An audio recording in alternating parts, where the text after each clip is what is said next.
He is Jalen Rose. I'm David Jacoby. We What are Jalen and up, Jacoby. What is it that we do? We give the people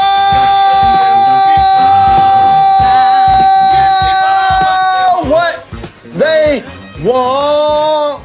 John Wall was traded for Russell Westbrook. Paul George has some very interesting things to say about the Clippers' failure last season in the bubble. But we start with big news for the Los Angeles Lakers. Not only did LeBron James sign a 2-year extension, Anthony Davis signed a 5-year, one with the player option, $190 million deal. Jalen, this is a little bit longer than we thought he would sign for. What does these deals mean for the Lakers and for these two individuals? It means to me, I'm going to make sure everyone in the media puts respect on two individuals' name that I had to come on television during this period of time over the last few years and defend their honor. Okay. One, Rob Pelinka, who only won the championship with the Lakers this year after everybody assassinated his character. The other one is Rich Paul. When you get a chance, look deeper into the Los Angeles Lakers roster. You know what you're going to find? A lot of Rich Paul clients. And you know what else you're going to find? A lot of Rich Paul clients getting paid top dollar. And soon as you saw, Jacoby, soon as you saw the news, LeBron James, 2 years, almost $100 million, it was like muscle memory. It's like hitting your knee. You already knew Anthony Davis was going to come right after. 5 years overall. He can opt out after the 4th year. The Lakers are playing chess when the rest of the NBA is just playing checkers. Absolutely. And we looked at the Western Conference at the beginning of last season. We saw the Lakers and the Clippers kind of as 1A and 1B. And now there's a clear leader in the Western Conference. That is the Los Angeles Lakers. You look at what they did this offseason. Let's take a look at those people again. Not just did they re-sign LeBron James and Anthony Davis, you added Harrell, you added Schroeder, you added Matthews and Gasol. They are a much better team this year than they were last year. And what they do last year, Jalen? Win the championship. Absolutely. Now, we thought that maybe Anthony Davis would sign a 1 or 2 or a 2+1 type of deal to get himself that 10 years of service so he can get 35% of the max, but he signed for 5 years. Why do you think he's signed long-term now? We Rich Paul clients, we're not playing those games. As a matter of fact, you notice when the NBA went to its lockout when the pandemic first hit, there were a handful of players that got their full salary. You know who represent them? Rich Paul. So he's going to make sure he goes to Anthony Davis and tells him, let me tell you a secret. I'm going to get LeBron James to sign for 2 more years. That means they have LeBron for 3. They have you for 4, and then you can do whatever you want your 5th year. It's your call. But we're going to make sure KCP, LeBron, AD, Morris, we're going to make sure all of our guys get top dollar. And as you mentioned, we're bringing Schroeder. He was only one of the top 6 men in the league, averaging almost around 20 points. Montrezl Harrell. Oh, that's right. And here's an adjustment for Montrezl Harrell. And this happens when you become a veteran player.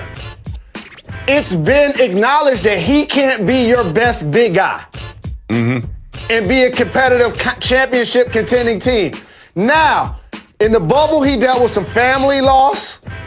And their team clearly didn't warm up to the opportunity to make the sacrifices needed as the Clippers to perform in the bubble. But now playing alongside AD, playing alongside LeBron, all he got to do is what you just saw. Catch, dunk. That's all he got to do. Celebrate, flex to the crowd. That's all he got to do for the next couple of years, and then he'll try to get another big deal. When you play alongside Anthony Davis, your role becomes much different for Harrell than it was last year because Anthony Davis does so much on both ends of the floor. Underrated defender. And Harrell, like you said, they're not asking him to guard the best opposing big now because they've got Davis to do that. They're not asking him to create offense. They have so many playmakers around him. What's he going to do, Jalen? What 2 things does he need to do? Catch, finish. That's it. That's and it. Then celebrate. And then celebrate. Well, he gonna be flexing this year. Oh my goodness, he gonna be out there like a boxer. Well, Lakers fans, Lakers front office, and Rich Paul and Clutch and LeBron and Anthony Davis, they should all celebrate because this is huge for the purple and gold, and they now are head and shoulders above every other team in the whole entire league as the favorites heading into the season. Jalen, rarely does a blockbuster trade not lead the show. but the Lakers news was just that big.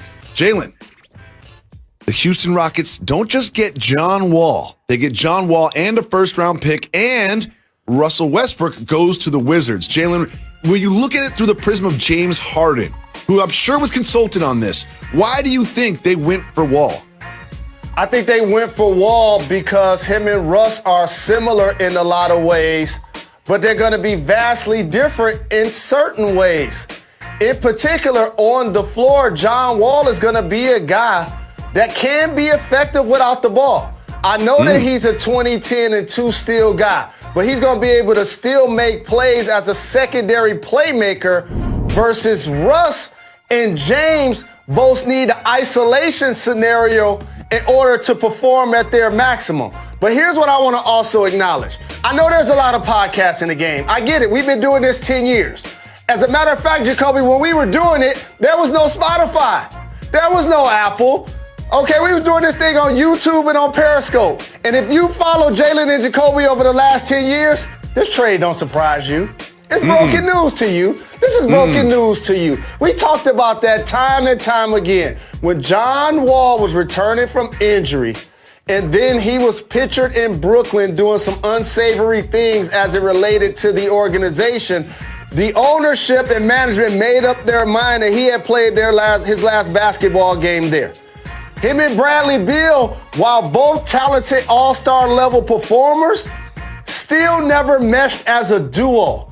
So for James, I understand. You bring in Wall, you bring in Boogie, you're trying to do what you can to still be a playoff team because you know Harden's still going to perform at an MVP level. But for Russ, like I told you, when he got traded, it not only was going to be to the East, but it was going to be a team that did not make the playoffs. Yep. And why is that important? Because now their fan base is energized. You know that Russ gonna show up and bring it on a nightly basis, teaming with Bradley Beal.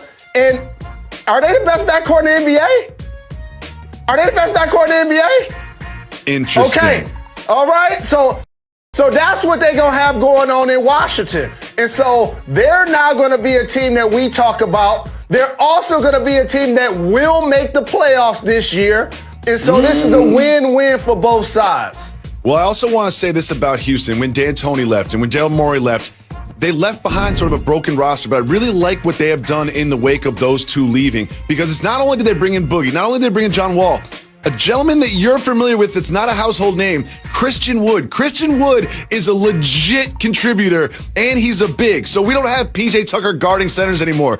Christian Wood is only familiar to those that live in Michigan because no one's watching the Pistons on League Pass. But he is a true contributor, and they've got Boogie, they've got Christian Wood, they've got Wall, they've got Harden, they've still got Eric Gordon, they've still got Tucker. Like, the Rockets are kind of revamped, and I like what they have done.